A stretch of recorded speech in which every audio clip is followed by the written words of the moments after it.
I felt the ground shake a while ago. I'll take that as a sign you've got the job done. Let's press on, shall we? As I was telling you before, I want Mr. House out of the picture. You have an interest in his death, too. If he knows that you destroyed his gadgets beneath the fort, he will strike back. You know where to find him. How he dies, I leave up to you.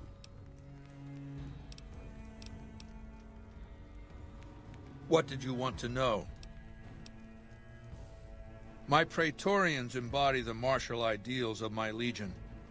Each one of them has done enough conquering and killing to deserve the rank of centurion. Instead, I invited them to join my guard. So the invitee chooses whichever current guard he thinks is weakest and challenges him. The fight is to the death. It keeps them from getting complacent. Lucius has been the head of my guard for 5 years now. He was a subordinate guard for 8 before that. No invitee has dared to challenge him yet. Maybe it's an issue of respect. He is getting on in years. Vulpes is the best of my Frumentarii, a remarkable individual from an unremarkable tribe south of the Utah. He was brought into the Legion as a boy, survived training, fought well enough as a legionary to be promoted to the rank of decanus. Then in battle against an unimportant tribe, he broke ranks and led his contubernarium through a hole in their defenses to capture its chieftain. Well, his centurion wanted him crucified for disobedience, so I made him a Frumentarii. Whatever I require, infiltration, assassination, dramatic atrocities to break the spirit of the enemy, etc. They're mentally flexible. They operate behind enemy lines for extended periods, imitating the enemy's customs without becoming sullied. In all these things, Vulpes is a master. Lanius is the greatest of my battlefield commanders. Some might call him a great man, but I'm not sure he qualifies. Once, he was the greatest warrior of the Hydebarks, a tribe of the Arizona. Maniacal in battle. Sometimes he'd ambush Legion patrols by himself. When after several months we found and surrounded the Hydebarks camp, their chieftain raised a banner of surrender. The warrior, who was not yet Lanius, went insane with rage. He struck down his chieftain and attacked his own tribe. He killed 15 before they brought him down. He didn't die, obviously. I had him tended to.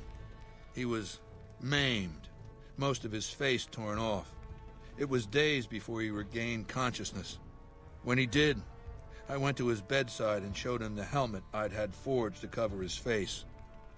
I said he could have it if he'd fight for me. He accepted, on condition that he be allowed to kill the surviving males of his tribe. I said, make it the adult males, and you have a deal. Lanius is savage. Savagely loyal, too, but only to me. He has no love for my legion. But this has its uses. He has no attachment to his men, no compunction about battlefield losses. All he cares about is destroying the enemy.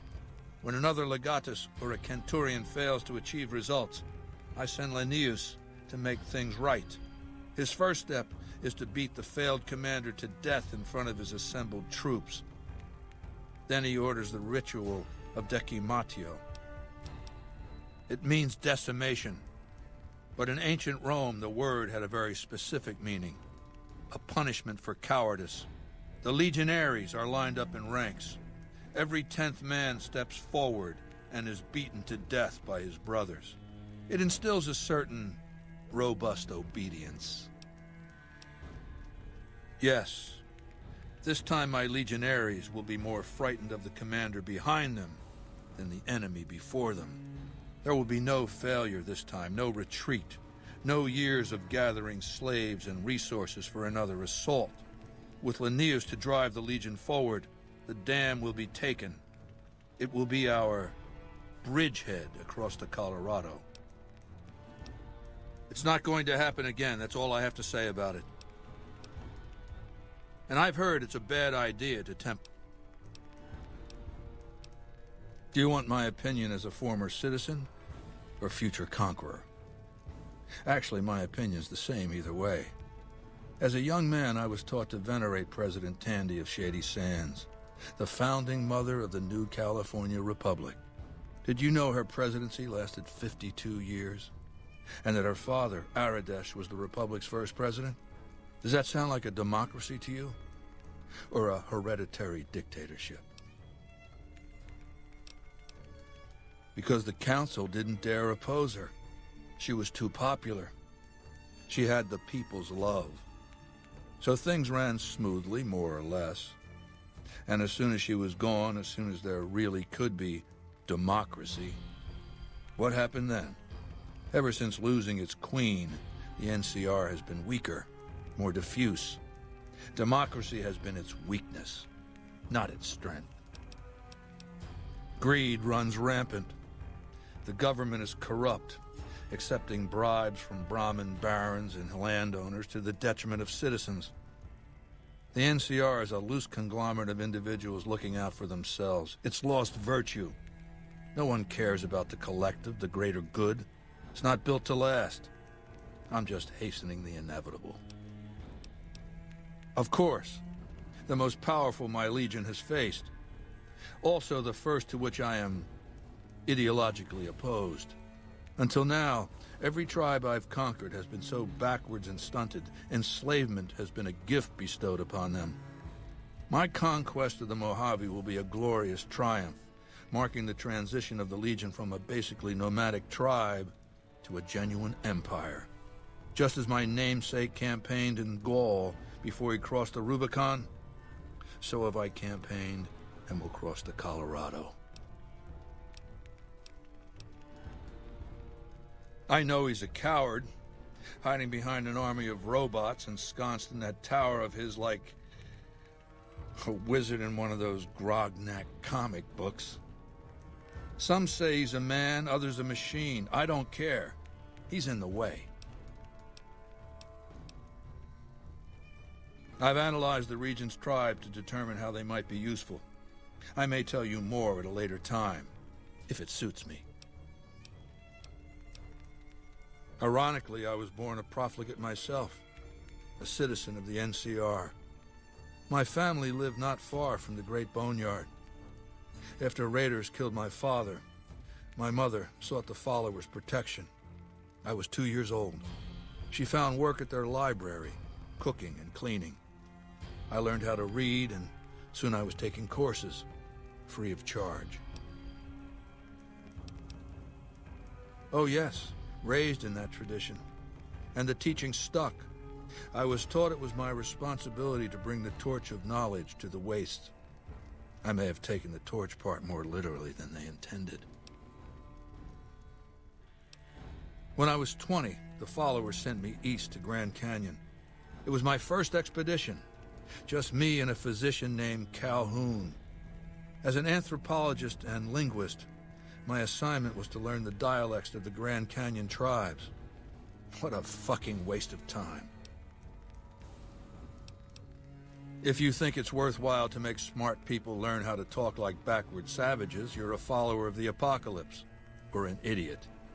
Anyway, we met up with a Mormon missionary who already knew a bunch of dialects, Joshua Graham. He was supposed to teach me, but before that went too far, the Blackfoot tribe captured us to hold us for ransom. They were a backward bunch, but the real problem was they didn't know how to fight. The Blackfoot were at war with 7 other tribes, each just as pissant as they were. But outnumbered like that, they weren't going to last long. It's one thing to be taken hostage, another to be lashed to a sinking ship. So over Calhoun's objections, I decided to take certain steps. I taught them how to use the guns they already had, how to strip and clean them, how to breathe when pulling a trigger, how to reload ammunition. They looked at me like I was some kind of a sorcerer. So I taught them how to make explosives and started drilling them on small unit tactics. If there's anything I learned as a follower of the apocalypse, it's that there's a lot of good information in old books. Divide et impera, divide and conquer. I led the Blackfoot against the Ridgers, their weakest enemy. When they refused to surrender, I ordered every man, woman, and child killed. When next we surrounded the Kaibabs, and they likewise refused, I took one of their envoys to the Ridgers' village and showed him the corpse piles. This was new for the tribes, you see. They played at war, raiding each other, a little rape and pillage here, a little ransoming there. I showed them total warfare. Like I said, there's a lot you can learn from old books. Kaibabs joined me, and the Fredonians after that. All the pissant tribes with names that should be forgotten. I knew from the start I'd need to eradicate this plague of tribal identities, replacing them with a monolithic culture, a uniform identity. So that's what I did once my confederation of tribes was large enough. I crowned myself Cesar and created a single great tribe, my legion. I sent Calhoun, the follower captured with me, back west with a message that I should not be interfered with. Joshua Graham, the Mormon interpreter, stayed with me and served as my first legatus. That's right. Decades of warfare, absorbing lesser tribes, gathering power, forging the dross into a vast, razor-sharp scythe. My legion's expansion has never ceased. Much of the Utah and Colorado and all of Arizona and New Mexico are mine. We have cities of our own, but nothing compared to Vegas. Finally, my legion will have its Rome. I used Imperial Rome as the model for my legion precisely because it was so foreign, so alien. I'd seen what had become of the NCR's attempts to emulate the culture of pre-war America, the infighting, the corruption. Rome was a highly militarized autocracy that effectively integrated the foreign cultures it conquered. It dedicated its citizens to something higher than themselves, to the idea of Rome itself.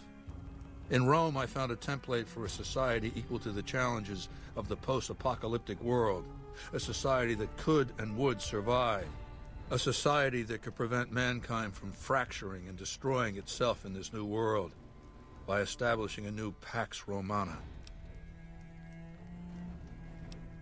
It means a nationalist, imperialist, totalitarian, homogenous culture that obliterates the identity of every group it conquers. Long-term stability at all costs. The individual has no value beyond his utility to the state, whether as an instrument of war or production. No, I'll destroy it because it's inevitable that it be destroyed. It's Hegelian dialectics, not personal animosity. How do I put this basically enough? It's a philosophical theory, the kind you might encounter if you took time to read some books.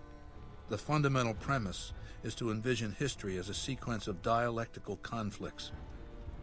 Each dialectic begins with a proposition, a thesis, which inherently contains or creates its opposite, an antithesis. Thesis and antithesis. The conflict is inevitable, but the resolution of the conflict yields something new, a synthesis, eliminating the flaws in each, leaving behind common elements and ideas.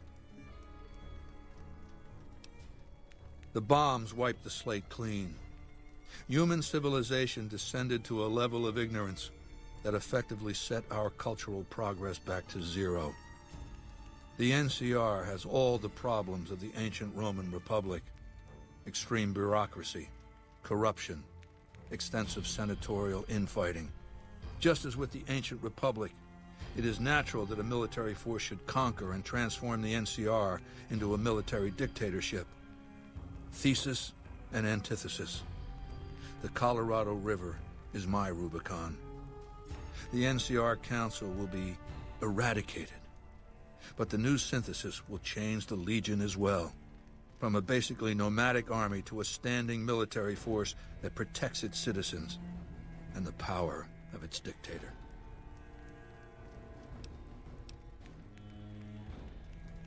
It's called an autodoc. As the name suggests, it's an automated physician, more or less. He can treat broken bones, cuts, punctures, scrapes. Sometimes I bestow its use upon someone I favor, Makes for a powerful gift in a culture that forbids painkillers and is largely ignorant of medical science.